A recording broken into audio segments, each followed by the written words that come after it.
मेरी ननद रोज रात को मेरे गले लगकर ही अपने कमरे में सोने जाती थी। जैसे ही वो गले लगकर चली जाती तो मैं गहरी नींद में सो जाती। सुबह उठकर देखती तो मेरे बदन पर कपड़े नहीं होते थे। आखिर उनके गले लगते ही मुझे क्या हो जाता था जो मैं इस कदर गहरी नींद में चली जाती। एक दिन मैंने अपने कमरे में कैमरा लगा दिया। उसके बाद मैंने कैमरे में जो देखा उसे देखकर तो मेरी रूह कांप गई। मैंने देखा कि मेरी ननद तो मेरा नाम स्नेहा है। मेरी शादी अनुज से 3 साल पहले हुई थी। अनुज के परिवार में उसकी छोटी बहन ममता और अनुज सिर्फ 2 ही थे, क्योंकि अनुज के माता पिता उसके बचपन में ही गुजर चुके थे। उसके बाद अनुज ने ही अपनी छोटी बहन ममता का पालन पोषण किया और उसे पढ़ाई लिखाई करवाना शुरू किया। अनुज पढ़ाई के साथ साथ एक प्राइवेट कंपनी में काम करते थे। जब से मैं इस घर में आई हूं पूरे घर की जिम्मेवारी मैंने उठा ली। अब अनुज काम में अच्छे से ध्यान देने लगे, क्योंकि पहले उन्हें अपनी छोटी बहन का भी ध्यान रखना पड़ता था, लेकिन वह जिम्मेवारी मैंने अब अपने सर पर ले ली थी। तो अनुज अच्छे से पढ़ाई के साथ साथ काम में भी मन लगाकर मेहनत करने लगे। खैर, ऐसे ही दिन निकलते गए। आज सुबह सुबह ही बहुत ज्यादा खुशी का माहौल बना हुआ था, क्योंकि अनुज की मेहनत रंग ले आई। मनोज काम के साथ साथ पढ़ाई में भी बहुत आगे थे और हमेशा से ही दिन रात मेहनत करते थे, जिसका फल उन्हें आज मिल चुका था। अनुज एक सरकारी नौकरी पर लग चुके थे। इतनी बड़ी पोस्ट पर सरकारी नौकरी लगना कोई आम बात नहीं थी, लेकिन अनुज ने यह सब कर दिखाया। अब तो मेरी खुशी का ठिकाना ना रहा, क्योंकि मैं भी अब पूरे गर्व के साथ कह सकती हूँ कि मेरा पति एक सरकारी नौकरी करता है। क्योंकि अक्सर मुझे अपनी सहेलियों के बीच यह सुनने को मिलता था कि तुम्हारा पति तो प्राइवेट कंपनी में काम करता है, लेकिन हमारे पति तो एक सरकारी नौकरी करते हैं। क्योंकि मेरी जितनी भी सहेलियां थीं वह हमेशा से ही घमंडी थीं। मुझे उनकी बातों का बुरा नहीं लगता, लेकिन कहीं ना कहीं मेरे मन में यह जरूर था कि अनुज की भी सरकारी नौकरी लगे, और अनुज ने आज वह कर दिखाया। खैर, अब हमारे अच्छे दिन आ चुके थे। ममता की भी पढ़ाई लिखाई अच्छे से हो रही थी। ममता केवल 18 साल की थी। उसने कॉलेज में प्रवेश किया ही था। अब ममता की पढ़ाई के साथ साथ मेरी भी जिम्मेदारियों को अनुज बखूबी निभाने लगे। आज तक मुझे किसी भी तरह की कोई कमी महसूस नहीं होने दी। मैं जो भी चीज़ मांगती थी, अनुज मेरे बोलने से पहले ही वह चीज़ हाजिर कर देते थे। इतना प्यार करने वाला और नेक दिल पति पाकर मैं फूले नहीं समा रही थी। लेकिन मेरी खुशी ज्यादा दिन कहाँ टिकने वाली थी। शायद भगवान को भी मेरी खुशी रास नहीं आई। एक बड़े एक्सीडेंट में मेरे पति अनुज का देहांत हो गया। अब तो मानो मेरे ऊपर दुखों का पहाड़ टूट पड़ा था। मैं बिल्कुल टूट चुकी थी, क्योंकि इतना प्यार करने वाले पति को खोकर मैं बिल्कुल भी खुद को संभाल नहीं पा रही थी। मैं तो पूरी तरह अधमरी चुकी थी, लेकिन जैसे तैसे मुझे ममता को भी संभालना था। इसीलिए मैंने हिम्मत करके खुद को और ममता को संभाला और इस दुख की घड़ी का सामना किया।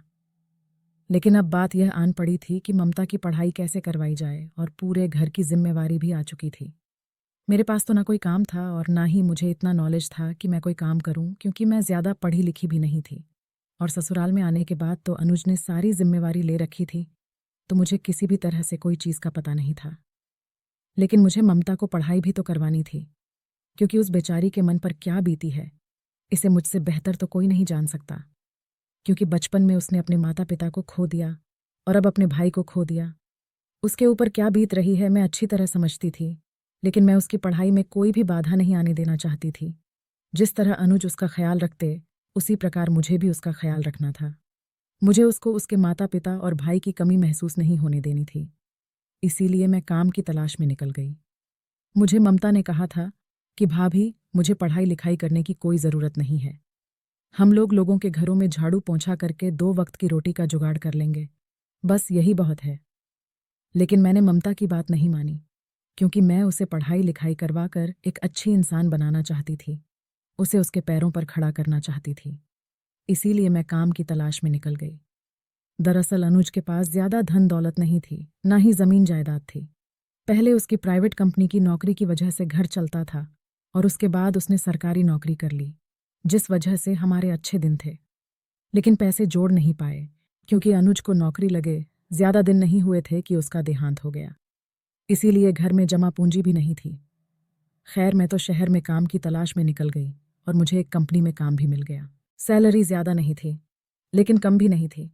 मैं दिन रात मेहनत करके ममता को अच्छी जिंदगी देना चाहती थी। इसीलिए मैं कुछ कंपनी में काम करने लग गई। सवेरे उठकर घर का काम करने के बाद मैं काम पर निकल जाती और शाम को थकी हारी घर पर आती और ममता को खाना खिला देती और खुद खाना खाकर सो जाती। खैर, मुझे नींद तो नहीं आती थी क्योंकि अनुज की यादें मुझे हर रोज खाती थीं, लेकिन मेरे पास कोई इलाज नहीं था, इसीलिए मुझे इन सबको झेलना ही था। खैर, कभी हंसी और कभी दुख को झेलते हुए ऐसे ही दिन निकले जा रहे थे। मेरी ननंद को हमेशा से ही एक आदत थी कि वह सोने से पहले हमेशा मेरे गले लगकर सोती थी। जब से मेरी शादी इस घर में हुई थी, तब से मेरी ननंद हमेशा ही मेरे गले लगकर अपने कमरे में जाती थी। अनुज अक्सर उसे चिढ़ाते रहते थे कि मेरे तो कभी भी गले लगकर नहीं सोई, मैं क्या तुम्हारा भाई नहीं हूं? तभी वह कहती कि भैया, आप तो मेरे भाई नहीं भगवान हो, लेकिन भाभी से बढ़कर कुछ भी नहीं है। यह मेरी माँ और भाभी दोनों है, इसीलिए मुझे इनके गले लगने पर बहुत सुकून मिलता है और अच्छी नींद भी आती है, इसलिए मैं भाभी के गले लगती हूँ। खैर, अपनी ननद के गले लगकर मैं भी सो जाती थी, लेकिन मैंने कुछ दिनों से एक चीज़ को नोट करना शुरू किया था कि पिछले 2-3 दिनों से जब भी ननद मेरे गले लगकर अपने कमरे में चली जाती, उसके बाद मैं इतनी गहरी नींद में चली जाती थी कि मुझे पता ही नहीं चलता था कि मेरे साथ क्या होता है। जब से अनुज का देहांत हुआ है, उसके बाद से मैं इतनी गहरी नींद में आज तक कभी भी नहीं सोई। दिन भर इतना काम करती थी, फिर भी मुझे नींद नहीं आती थी। अनुज की यादें मुझे सोने भी नहीं देती थीं, लेकिन अब पिछले 2 से 3 दिनों के बीच तो मुझे बहुत नींद आ रही थी। मुझे तो इसके पीछे कुछ अजीब सा लग रहा था कि मुझे इतनी नींद क्यों आ रही है। पहले मुझे नींद का जरा भी एहसास नहीं होता, लेकिन जैसे ही मेरी ननंद मेरे गले लगकर कमरे से बाहर जाती है, उसके बाद से मैं मानो बेहोशी की हालत में चली जाती हूँ और बिना पानी पिए ही सो जाती हूँ। सवेरे जब उठकर देखती हूँ तो कभी मेरे कपड़े उथल पुथल होते थे, तो कभी मेरे पूरे बदन पर भी कपड़े नहीं होते थे। मुझे तो कुछ समझ में नहीं आ रहा था कि आखिर मेरे साथ हो क्या रहा है। इस कदर रात को मेरे कपड़े कौन उतारता होगा। और घर में तो सिर्फ मैं और मेरी ननंद ही रहते थे, और हमारा घर इस कदर बना हुआ था कि अंदर से अगर दरवाजे खिड़कियां बंद कर ली जाए तो हमारी परमिशन के बिना कोई अंदर भी ना आ पाए। और मैं तो सोने से पहले पूरे घर की तलाशी लेकर और अच्छे से कमरे बंद करके सोती थी। तो मेरे साथ ऐसा क्यों हो रहा था? पहले तो मुझे इस बारे में कुछ भी सोचना ठीक नहीं लगा। मुझे लगा कि शायद मेरी थकावट का कारण होगा, क्योंकि दिन भर इतना काम करने के बाद मैं पूरी तरह थक जाती हूँ और मुझे नींद आ जाती है। और नींद में हो सकता है कि मैं खुद ही ऐसी हरकत कर लेती हूँ, क्योंकि अक्सर इंसान सपनों में जो देखता है वैसे वैसे हलचल करता रहता है। शायद इसी वजह से मैं अपने कपड़े उतार लेती होगी। बेवजह में ऐसे ख्यालों में पड़ना ठीक नहीं है, लेकिन फिर मुझे लगा कि ऐसे तो नहीं हो सकता, क्योंकि मैं कोई काम आज से तो कर नहीं रही हूँ। पिछले कितने महीनों से मैं यह काम कर रही हूँ, और तब मुझे इतनी थकान नहीं हुई, तो अब कैसे हो सकती है? और भला थकान होती है तो इस कदर अचानक मेरी नींद कैसे लग जाती है, और वह भी ममता के गले लगने के बाद। अब तो मुझे ममता पर भी अजीब सा लगने लगा था कि ममता कहीं कुछ कर तो नहीं रही है। लेकिन फिर मेरे मन में ख्याल आया कि नहीं, ममता मुझसे इतना प्यार करती है और मुझे माँ का दर्जा देती है, मुझे उसके बारे में ऐसे सोचना नहीं चाहिए। लेकिन हर समय मेरे दिमाग में यही बात दौड़ती कि आखिर मेरे साथ हो क्या रहा है। मेरे तो कुछ भी समझ में नहीं आ रहा था कि मैं यह बात किससे पूछूं, किसके साथ शेयर करूं, जो मेरी इस उलझन को निकाल सके। इस तरह काफी दिन निकल गए, लेकिन यह हरकतें कम नहीं हुई। अब तो मेरे साथ कुछ और ही ज्यादा होने लगा था। मैं रात को जिस तरह सोती थी, उस तरह सुबह बिल्कुल भी नहीं होती थी। मेरे पूरे कपड़े बदन पर से गायब होते थे और मेरा पूरा शरीर इस तरह टूटता था जैसे मानो मुझे किसी ने रौंदा हो। अब तो मेरा शक चरम सीमा पर पहुंच चुका था कि जरूर कुछ ना कुछ मेरे साथ हो रहा है, जिससे मैं बिल्कुल अनजान हूं। इस तरह मेरे शरीर से कपड़े गायब होना, इस तरह गले लगने के बाद अचानक से गहरी नींद में सो जाना, और सवेरे उठने के बाद मेरा पूरा बदन दर्द के मारे टूटना, ये सब कोई वहम या फिर थकान नहीं थी। इसके पीछे मुझे बहुत बड़ा कारण लग रहा था। तभी मैंने एक दिन ममता से पूछा कि ममता, मेरे साथ ये सब हो रहा है, क्या तुम्हें इस बारे में कोई खबर है? तभी ममता कहती है कि नहीं भाभी, ऐसी कोई बात नहीं है, और वैसे भी घर में कौन आता है, जरूर आप थकान के मारे सो जाती हो और नींद में यह सब हरकतें कर लेती हो, और सवेरे जब आप उठती हो तो आपको ऐसा कुछ लगने लग जाता है। मुझे ममता की बातों में जरा भी सच्चाई नजर नहीं आ रही थी, क्योंकि जिस तरह वह बोल रही थी, उनकी आवाज में हलचल थी और वह नजरें भी मुझसे नहीं मिला पा रही थीं। मुझे पूरा शक हो गया था कि जरूर ममता कुछ ना कुछ कर रही है, क्योंकि वह आज से पहले कभी भी मुझसे बात करते समय इतनी घबराई नहीं थी जितनी आज मेरे इस सवाल को पूछने पर घबरा रही थी। फिर मैं अपने कमरे में आ गई। मेरे मन में तो कुछ और ही शक चलने लगा।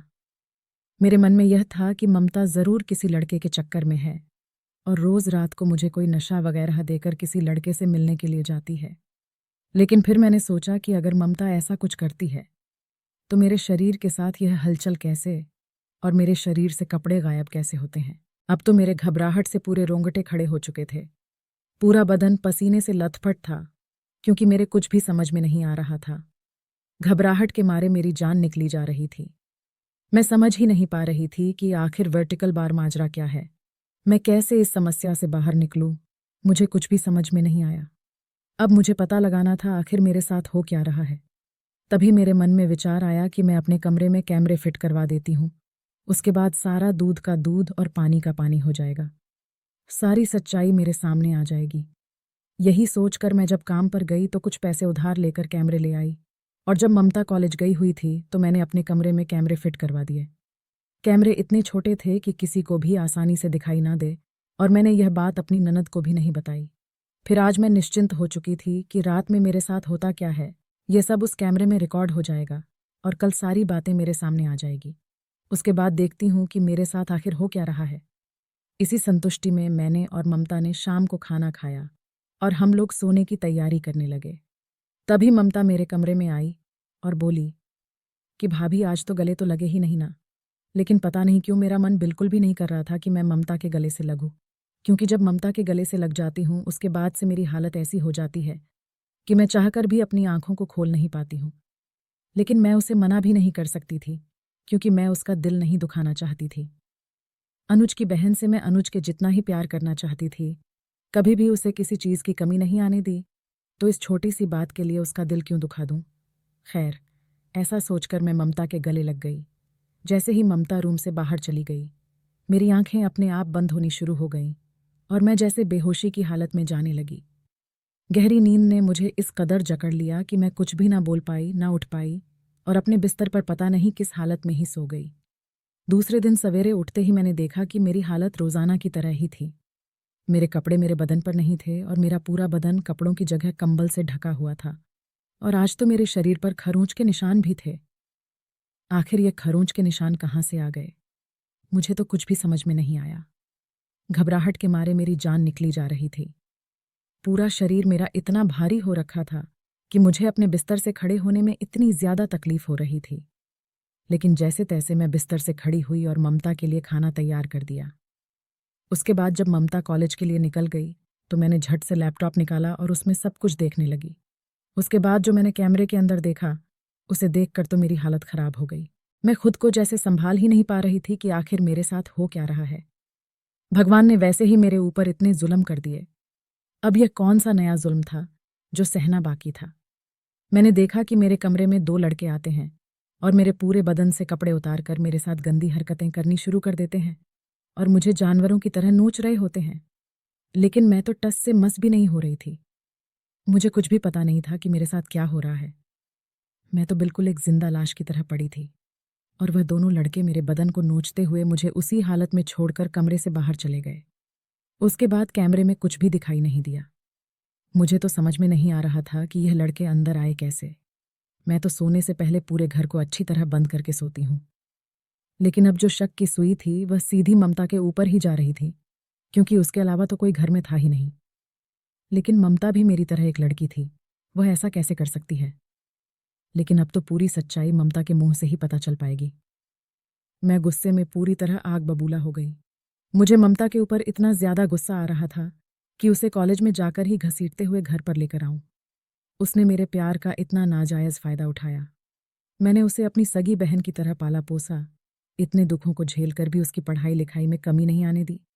उसकी हर एक डिमांड को पूरा किया, लेकिन उसने यह सब किया। अब पूरी सच्चाई जानने के लिए मैं ममता के आने का वेट करने लगी। शाम को जब ममता कॉलेज से घर वापस आई तो मैंने उसका हाथ पकड़ा और उसे कमरे की ओर घसीटते हुए ले जाने लगी। ममता बोली, भाभी क्या हो गया आपको? आप ऐसे क्यों कर रहे हैं मेरे साथ? तभी ममता को मैंने अपने बिस्तर पर ले जाकर पटक दिया और वह लैपटॉप दिखाते हुए बोले कि ये सब क्या है। तभी ममता बहानेबाजी करने लगी कि मुझे क्या पता ये सब क्या है और मुझे ये सब क्यों दिखा रहे हो और आपके साथ ये लड़के कौन हैं। तभी मैंने ममता को खींचकर एक थप्पड़ दे मारा और बोला कि ज्यादा भोली बनने का नाटक तो मत करो मेरे सामने। सच सच बता दो, वरना मुझसे बुरा कोई नहीं होगा। तभी ममता की आंखों में आंसू आ गए। वह हाथ जोड़कर मेरे सामने खड़ी हो गई। वह कहने लगी कि भाभी मुझे माफ कर दो, मैं लालच में अंधी हो गई थी। दरअसल कॉलेज में लड़कियां हर रोज नए नए कपड़े पहन कर आती थीं और हर रोज महंगी महंगी पार्टी करती थी, लेकिन मेरे पास तो 1 रुपया भी नहीं था। तभी सभी लड़कियां मेरा मजाक बनाने लगीं कि तुम्हारे पास तो पार्टी करने का भी पैसा नहीं है। तभी मुझे बहुत गुस्सा आता था। इसीलिए मैंने एक प्लान बनाया कि क्यों ना मैं आपको धंधे में डाल देती हूँ, क्योंकि सरेआम तो धंधे में आप जाने वाले हो नहीं। इसीलिए मैंने धोखे से आपको धंधे में डालना चाहा, और उसके बाद जो पैसे आते थे उसने मेरी कॉलेज में अपनी शान बढ़ा दी थी। जब से मैं कॉलेज में ज्यादा पैसे लेकर जाने लगी, तब से लड़कियां मेरे आगे पीछे घूमती थीं और मेरी हर बात मानती थीं। अपने इस मान को बनाए रखने के लिए मैं अपना यह जुर्म बढ़ाती गई और यह पाप करती गई। तभी मैंने ममता से कहा कि तुम ये सब करती कैसे थी। तभी ममता कहने लगी कि भाभी मैं अपने हाथ के ऊपर बेहोशी की दवा लगाकर लाती थी, और जब मैं आपके गले से मिलती थी तो अचानक से आपके नाक के पास से हाथ ले जाती थी, जिससे वह दवा आप सूंघ लेती थी और आप बेहोशी की हालत में चली जाती थी। वह बेहोशी की दवा इतनी ज्यादा तेज थी कि उसे लेने के बाद 12 से 13 घंटे तक इंसान होश में चाह कर भी नहीं आ सकता। फिर मैं बाहर जाकर अपने हाथ धो लेती थी। फिर कुछ लड़के आपसे संबंध बनाते और फिर वह लड़के मुझे ढेर सारे पैसे देकर चले जाते।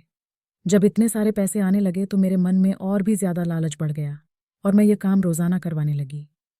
मैंने सोचा कि आपको कुछ भी पता नहीं चलेगा।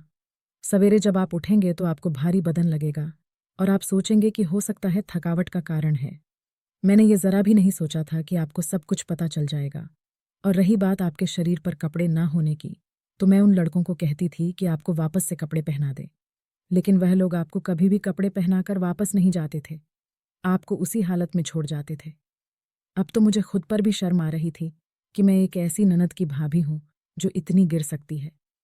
तभी ममता हाथ जोड़ते हुए बोली कि भाभी मुझे माफ कर दो, मैं अपनी झूठी शान के लिए यह सब कर बैठी।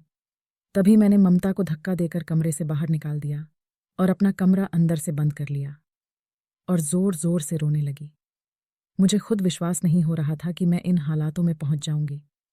मैं बार बार अनुज से माफी मांग रही थी कि मैं आपकी बहन को नहीं संभाल पाई। वह एक ऐसे रास्ते पर चल पड़ी जिसका मैं जरा भी ख्याल ना कर पाई। मैंने ममता के लिए इतना कुछ किया था। मैंने अनुज के जाने के बाद जब से काम करना शुरू किया था, उसके बाद जितने भी पैसे बनते थे वह सब मैं ममता के ऊपर ही लगा देती थी। खुद के लिए मैंने आज तक एक जोड़ी साड़ी तक नहीं ली। मैंने सोचा कि ममता को किसी चीज की कमी ना हो, लेकिन मेरे इसी प्यार का ममता ने गलत फायदा उठाया और उसने मेरे साथ वह हरकत कर दी जो करने से पहले हर इंसान पहले 100 बार सोचता है। मुझे ममता पर बार बार गुस्सा आ रहा था, लेकिन मैं क्या कर सकती थी। मैं अपने दुखी मन से रोते हुए अपने बिस्तर पर पड़ी रही और बार बार अनुज को याद करने लगी। मैं सोच रही थी कि ममता ने यह सब करने से पहले जरा भी नहीं सोचा। अपनी झूठी शान में इतनी अंधी हो चुकी थी कि उसने मेरे बारे में जरा भी ख्याल नहीं किया। मेरी इज्जत के साथ इस तरह खिलवाड़ करके उसने क्या हासिल कर लिया, और कॉलेज में अपनी झूठी शान बनाए रखने के लिए उसने आज ऐसी गलती कर दी थी जिसकी माफी उसे कभी भी नहीं मिल सकती थी। अगर लड़कियां पार्टियां करती हैं तो उनके घर वाले अमीर हैं इसीलिए करती हैं। किसी की बराबरी करने से क्या फायदा। जब हम लोगों की इतनी औकात नहीं है तो हम लोग बेडीढे लोगों के साथ बैठते ही क्यों हैं। हम लोगों से जितना हो पाता है हम उतना ही करें।